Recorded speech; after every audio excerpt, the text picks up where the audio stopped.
आज काफ़ी लोगों ने हमें कमेंट करके बताया कि जनाब का एक व्लॉग आया है और वो व्लॉग इतना बोरिंग है कि देखना मुश्किल हो गया है। ये लोग एंटरटेनमेंट इंडस्ट्री से रिलेशन रखते हैं। अगर ये नहीं समझेंगे कि एंटरटेनमेंट क्या होता है तो लोगों को क्या डिलीवर करेंगे, वही डिलीवर करेंगे जो इन्होंने आज डिलीवर किया। दोनों ने मिलकर जो इतना बोर व्लॉग दिया है, जबकि देखा जाए तो बहुत ही अच्छा मौका था। यानी कि पूरी मौधा मंडली इनके पास थी, एकदम फ्री थी। और मौधा मंडली की जो कमांडर है वो लट्टू के साथ में अभी तो गई हुई है। तो ये तो बहुत ही अच्छा सुनहरा मौका था कि जब आप इन लोगों को लेके एक अच्छा व्लॉग क्रिएट कर सकते थे, जैसे कि वो करती है। कंटेंट सारा इन लोगों से ही निकलवाती है। लेकिन अगर आप गुल से प्यार करोगे, गुलगुलों से परहेज करोगे तो आप कभी कंटेंट नहीं निकल पाओगे। यानी कि आप अगर मौधा फैमिली से, मौधा जो गैंग है उससे अगर नफरत करोगे या उनको पसंद नहीं करोगे तो उनसे कंटेंट कहाँ से आएगा, तो उनसे कंटेंट कभी भी निकाल नहीं पाओगे आप। चलिए पूरी बात बताएंगे और किस तरह से इन्होंने कहाँ पर बोर किया और क्या गलत किया, वो सारी चीज़ें हम आपको बताएंगे। बने रहिए हमारे साथ में। आज की चर्चा में आपका स्वागत है। जो लोग चैनल पर पहली बार आए हैं तो प्लीज़ सब्सक्राइब कर लें और बेल आइकन भी दबा दें, जिससे कि आने वाली वीडियो की इन्फॉर्मेशन आपको टाइम से मिल जाए। अब ये पता नहीं चल रहा कि क्या क्या चीज़ जो है इनकी ज़िंदगी में पहली बार हो रही है। यानी कि हर चीज़ में ये लगा देते हैं कि ये रू बेबी के लिए फ़र्स्ट टाइम, ये रू बेबी के लिए फ़र्स्ट टाइम, रू बेबी ने पहली बार आसमान देखा, रू बेबी ने पहली बार ब्रिज देखा, रू बेबी ने पहली बार मुंबई देखा। अरे भाई, जब से वो पैदा हुआ है वो मुंबई में है, तो मुंबई दर्शन को आप कैसे कह सकते हो कि भैया ये पहली बार देखा है। और ये पहली बार का ड्रामा अब तो बंद ही कर देना चाहिए। अब तो ये कुछ ज़्यादा ही बोर लगता है। क्या आपको मतलब ये भी पूछना पड़ेगा, या आपने भी नोट करके रखा है आप लोगों ने, कि उसने पहली बार पॉटी कब करी थी और शुशु कब किया था? हद है, मतलब पहली बार का राग अलापते हुए। और ये समझते हैं कि कहीं पर भी जाएंगे और यही कह देंगे खाली कि क्योंकि बेबी पहली बार आया तो ये कुछ अनोखा बन गया है या कुछ अनोखा हो गया है। तो ये आपके लिए अनोखा होगा, पब्लिक के लिए अनोखा नहीं है। इसलिए लोग इस व्लॉग को बहुत ज़्यादा बोरिंग व्लॉग कह रहे हैं। और व्लॉग के नीचे कमेंट देखिए। एक कमेंट तो इसके बारे में है कि तुमको जो है मौधा ज़रूर जाना चाहिए था जब उसके सास ससुर जा रहे हैं। और दूसरा कमेंट जो ना ये हम स्क्रीन पे लगा रहे हैं, शोएब तुमने कहा था कि मौधा जाऊंगा अपने सभी फैंस का थैंक यू बोलने के लिए, जिसने भी वोट किया था मेरे लिए। क्या हुआ, घर पे बहुत काम रहता है। वोट चाहिए थे जब तो जो पूरी तरह से कटोरा लेके पीछे पड़ गए, वोट कर दो वोट कर दो वोट कर दो। और मौधा का भी थैंक यू, जमशेदपुर का भी थैंक यू, और यहाँ मुंबई का भी थैंक यू, और लंदन का भी थैंक यू। सारे थैंक यू हो गए थे जब तो। तब तो वोट चाहिए थे ना। और उसके साथ साथ ये वायदा भी कर दिया कि नहीं मैं मौधा आऊँगा, मैं ज़रूर आऊँगा मौधा। अब क्या हुआ, लोग यही पूछ रहे हैं। और देखिए, ड्रामेबाजी की भी हद होती है। अगर तुम्हें कन्वर्टेबल व्हीकल लेना है, कार लेनी है, तो आप ले लो। ये क्या अभी कि आज अगर ये खुश हुआ और ये इसने अच्छा किया तो फिर हम लेंगे, नहीं तो नहीं लेंगे। अब बच्चा तो नॉर्मली बाहर अगर नेचर के पास लेकर जाओगे तो उससे खुश होना ही होना है। तो ये क्या मतलब हुआ कि भाई वो अगर खुश होगा तो लेंगे ही लेंगे। मतलब ये दिमाग का दिवालियापन है कि एक बच्चे से जो 1 साल से भी छोटा है ये पूछ रहे हैं कि भाई ये बता दो कि हमें ये वाले व्हीकल लेना चाहिए नहीं लेना चाहिए। एक काम करते ना, जो हाई फाई करते रहते हो और वो तुम्हारा बार बार पचका करता रहता है, एक बार ये कह दो ना कि हाई फाई देना जरा गाड़ी लेने के नाम पर। वैसे ही वो बच्चा इतना स्लो है कि रिएक्शन जो है बहुत मुश्किल से देता है। उसके ऊपर जो उससे ये पूछना चाह रहे हैं कि बताइए हमें ये वाली गाड़ी लेनी चाहिए कि नहीं लेनी चाहिए। अब घड़ी दे के अम्मी को एक बार पहले भी कंटेंट निकाल चुके हो, अब क्या कंटेंट निकालना चाहते हो? अब घड़ी के फीचर उन्हें समझा रहे हो और जैसे टारगेट दे रहे हो ना कि 10,000 स्टेप्स होनी चाहिए। जो और नेहा फैजी का अभी उसके बाद में ही व्लॉग आया आपके, उसके बाद में तो बड़े आसानी से वो इसका जवाब दे रही है कि घर में जो है नाजा खाला और दूसरी वाली खाला और रेहान और फिर लड़की और रिज़ा, सबको 2,500 हज़ार कदम का जो टारगेट दे दिया जाएगा, क्योंकि ये तो सोफे से उठने वाली है नहीं है। अब घड़ी को क्या पता कि कौन चल रहा है कौन नहीं चल रहा है। तुम्हें 10,000 स्टेप्स डेली आसानी से मिल जाएंगे। अगर ये स्मार्ट वॉच है तो वो भी तो स्मार्ट मम्मी है तुम्हारी अम्मी बहुत स्मार्ट है भैया। और डेमो दे के बता रहा है कि देखो आपने 3 स्टेप चले तो 3 स्टेप आगे, अब आप सोफे पे आके बैठेंगी तो सोफे पे आके ही बंद हो गया। तो कुल मिला के ये कि जब तुम सोफे पे बैठे रहोगे तो ये नहीं चलेगा और हमें पता लग जाएगा। अब अगर आपके पास फ़ोन नहीं है और कॉल आ गई तो आप इसको दबाइए और इसको कॉल को ले लीजिए और बात कर लीजिए। भाई कितनी बिजी रहती हैं ये कोई बिजी नहीं रहती है। यहीं पे सोफे पे आराम से बैठी रहती हैं। जब थक जाती हैं तो लेट जाती हैं इसी सोफे के ऊपर। अब अगर फ़ोन आता तो वो उठ के जाती और वो फ़ोन लेती कम से कम। अब तुमने वो भी बंद कर दिया कि ठीक है मज़े से यहाँ लेटे रहो, अब ये सोफे पे फ़ोन आएगा तो हम जो इसी वॉच से ही बात कर लेंगे। अब देखिए वो अम्मी साफ साफ कह रही है, जो हम बात बता रहे हैं आपको वही कह रही है। ओके, मैं सोच रही थी कितने दिन से ये भूले भूले घड़ी को और याद ना करे। और ये भी कह रही है कि मेरे को टेंशन हो रही है वो 10,000 स्टेप्स का जो टारगेट है ना उसके लिए कि चलना पड़ेगा। मेरे हिसाब से तो तुमने ये टॉकिंग वॉच लेकर ना इसको और ज़्यादा लेजी बना दिया है। हो सकता है ये फ़ोन लेने के लिए उठती, लेकिन अब ये फ़ोन लेने के लिए भी नहीं उठेंगी। मैं अपने व्यूअर से पूछता हूँ आपकी क्या राय है कि ये घड़ी देने के बाद में ये और भी लेजी हो जाएंगी या फिर ये अपने कुछ एफर्ट्स करेंगी और ये टॉकिंग वॉकिंग लागने देने के बाद में तो फ़ोन सारे इसी पे सुने जाएंगे। आप प्लीज़ कमेंट करके जरूर बताइएगा आपकी इसमें क्या राय है। अब देखिए वो समझाने पे लगा हुआ है कि अगर आप काम भी करोगी तब भी इसके स्टेप्स काउंट होते रहेंगे, ये पूरे होते रहेंगे, और आप चलोगी फिरोगी तब भी काउंट होते रहेंगे। तो ये अपने आप ही इस तरीके से आपके स्टेप बढ़ते जाएंगे। लेकिन अगर आप सोफे पे बैठे रहोगे तो ये कोई काउंट नहीं करेगी और पता चल जाएगा कि आप कुछ भी नहीं चलिए, आप सोफे पे बैठे रहिए। भाई तुम उनको समझा तो रहे हो, लेकिन क्या है कि जैसे आप कह रहे हो ना किचन में गई काम किया ये किया, वो काम करती कहाँ है। उसका सबसे बड़ा काम तो यही है कि यहाँ सोफे पे बैठे रहना और बैठ बैठ के सारे काम कराते रहना। अब भाई सारे फीचर अच्छे हैं, बहुत बढ़िया हैं कि यहाँ से सेल्फी ले लो, यहाँ पे ये कर लो, टॉकिंग कर लो, ये सब करो, सब अच्छे हैं।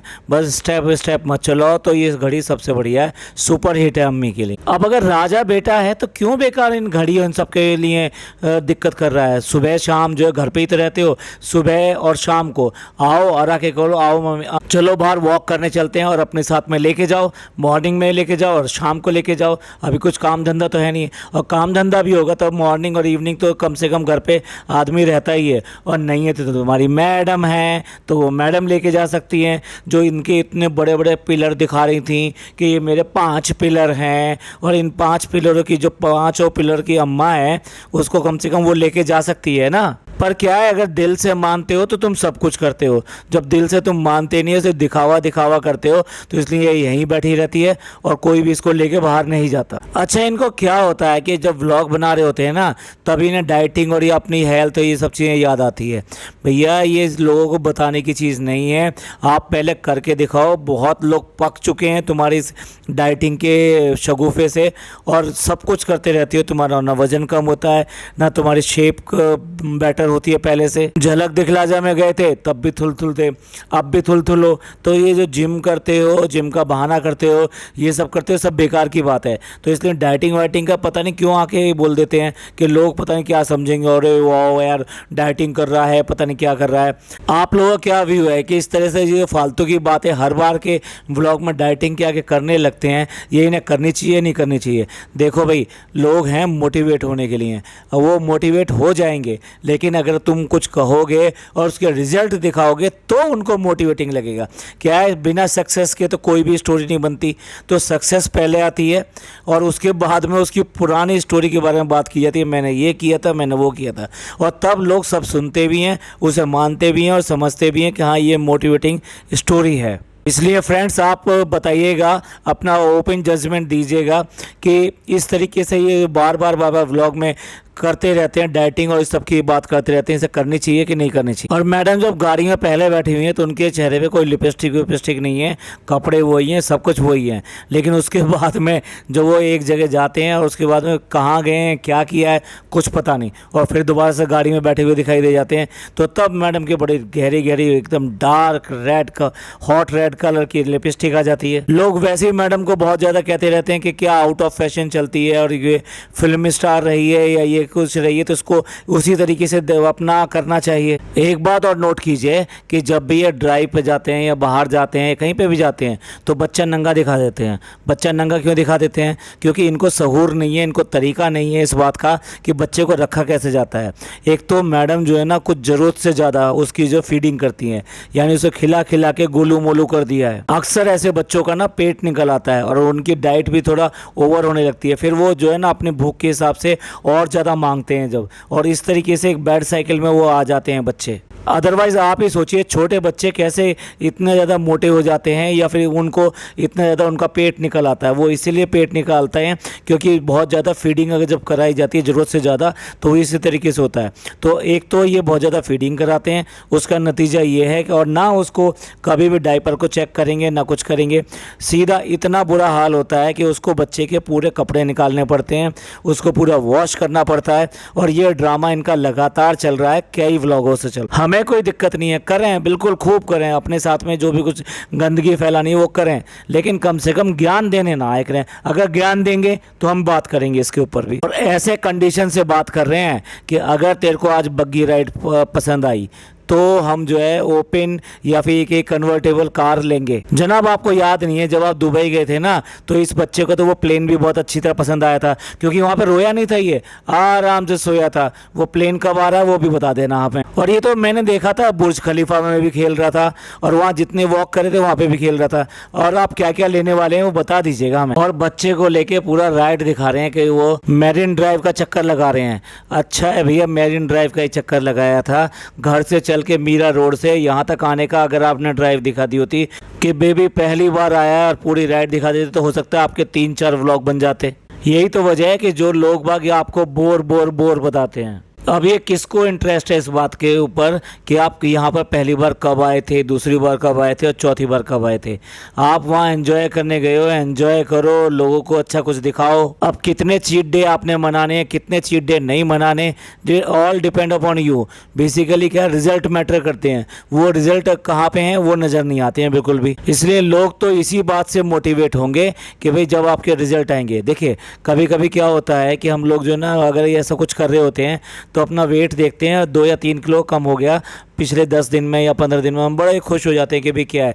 लेकिन ये तो फ्लक्चुएटिंग वेट होता है जो बेसिकली वाटर वेट होता है। तो ऐसे करने से क्या आप ये समझेंगे कि भाई डाइटिंग होगी? तो सिमिलरली ये भी कुछ ऐसे करें, अरे कुछ रिजल्ट ला के दिखाओ, उसके बाद में कहना कि हम ऐसे कर रहे थे, हम वैसे कर रहे थे। अब देखिए होटल में आए हैं, फिर दोबारा से बच्चे के कपड़े बदल गए हैं। बच्चे के कपड़े बदल गए का मतलब आप समझ गए होंगे कि फिर बच्चे ने वो ही सब फैला दिया है, और इन्होंने फिर दोबारा से उसके बच्चे कपड़े चेंज किए हैं, उसको नहलाया है और उसके बाद में दूसरे पहनाए हैं। अब देखिए बच्चे घर पे थे ऑलरेडी, मतलब वो दोनों बच्चे जो घर पे ऑलरेडी रहते हैं, 2 बच्चे बाहर से आए हुए हैं। अगर इन 4 बच्चों को लेके यानी इन तीनों लड़कियों को लेकर अगर ये गई होती साथ में, तो ये व्लॉग जो है कितना अच्छा हो सकता था, वो लोग भी एंजॉय करते। ऐसा क्या पर्सनल था? अब तो आपकी ऐसी पर्सनल लाइफ वाली बात नहीं है कि भाई आप बाहर घूमने गए हो तो नहीं बच्चों को लेके नहीं जाएंगे, तो ये व्लॉग कुछ और ही हो सकता था। तो आपको खुद नहीं पता कि एंटरटेनमेंट कैसे आता है, कहाँ से आता है। कम से कम आपसे अच्छी तो कम से कम वो शहजादी है, उसको पता है कि कंटेंट कैसे निकालना है। और लास्ट में एक बार भी इसने इस बात का नाम नहीं लिया कि वो शहजादी वहाँ गई हुई है, क्यों गई हुई है, और इंशाल्लाह वो जो अच्छा करके आए, उनका जो हज है वो कबूल हो।